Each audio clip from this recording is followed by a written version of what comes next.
Ubayxo'ja ismining ma'nosi.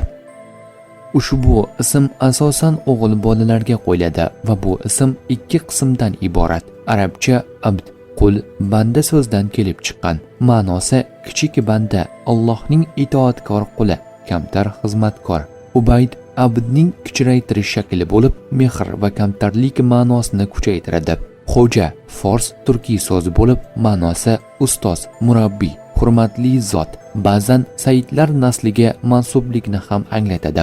Umumiy ma'nosi hurmatli, kamtar va Allohga itoatkor banda, e'tiborli, tarbiyali, ilm va odob sohibi inson degan ma'noni bildiradi. Bu ism odatda kamtarlik, taqvo, hurmat, e'tibor, ilm va odob niyatida qo'yiladi.